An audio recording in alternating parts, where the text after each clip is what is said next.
Hello! Welcome to my channel. இன்னைக்கு இந்த recipe பார்க்க போனா, சூப்பரான ஒரு பர்த்டே கேக் பார்க்கலாம். White forest cake. மேலே வந்து ஒரு சாக்லேட் கனாஷ் பண்ணியிருக்கேன்.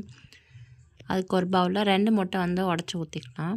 நல்லா விஸ்க் பண்ணதுக்கப்புறமா 1 கப் அளவுக்கு சர்க்கரை வந்து பேட்ச் பை பேட்சாக ஆட் பண்ணி நல்லா நுர வர வரைக்கும் பீட் பண்ணி எடுத்துக்கலாம். அதுக்கப்புறமா சன்ஃப்ளவர் ஆயில் வந்து 1/2 கப் ஆட் பண்ணி அதையும் மிக்ஸ் பண்ணிக்கிறேன்.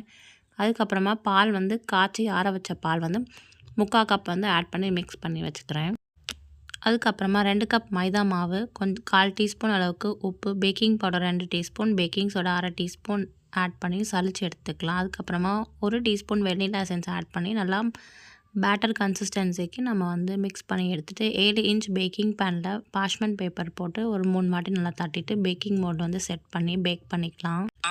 175 டிகிரி செல்சியஸ்க்கு ப்ரீஹீட் பண்ணிக்கலாம் 10 மினிட்ஸ்க்கு. அதுக்கப்புறமா பேக்கிங் மோட் செட் பண்ணிவிட்டு 175 டிகிரி செல்சியஸ்க்கு 40 மினிட்ஸ் நல்லா பேக் பண்ணி எடுத்துக்கலாம். அதுக்கப்புறமா ஃப்ராஸ்டிங்காக 2 கப் அளவுக்கு விப்பிங் க்ரீம் எடுத்து 1/2 கப் சுகர் ஆட் பண்ணி நல்லா ஸ்டிஃப் பீக் வர வரைக்கும் பீட் பண்ணி எடுத்து வச்சுக்கலாம். கேக் வந்து 3 லேயராக கட் பண்ணிவிட்டு சுகர் சிரப் ஆட் பண்ணிக்கலாம். ஒன்றும் இல்லை, ஒரு பாத்திரத்தில் 1 கப் அளவுக்கு தண்ணி, 1/2 கப் சர்க்கரை போட்டு நல்லா சர்க்கரை கரையிற வரைக்கும் சூடு பண்ணி எடுத்து நல்லா ஆற வச்சுக்கலாம். அதுக்கப்புறமா நம்ம விப்பிங் க்ரீம் வந்து இந்த மாதிரி லேயராக ஆட் பண்ணி நல்லா ஸ்மூத் பண்ணி 1க்கு மேலே 1 லேயர் கேக் இருக்கு இல்லையா, அதை வந்து ஆட் பண்ணிவிட்டு சுகர் சிரப்பும் நல்லா டிப் பண்ணி எடுத்துகிட்டு அதுக்கப்புறமா இந்த மாதிரி ஃப்ராஸ்ட் பண்ணிவிட்டு ஃபுல்லாக கேக் வந்து கவர் பண்ணிக்கலாம்.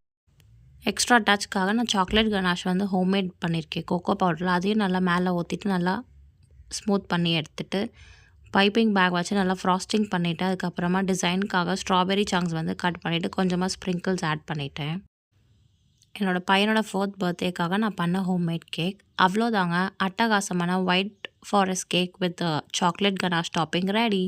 இந்த வீடியோ உங்களுக்கு பிடிச்சிருந்துச்சுன்னா லைக் பண்ணுங்கள், ஷேர் பண்ணுங்கள், சப்ஸ்கிரைப் பண்ணுங்கள் அண்ட் கண்டிப்பாக ட்ரை பண்ணிவிட்டு கமெண்ட்டில் சொல்லுங்கள். Thank you, bye, have a good day.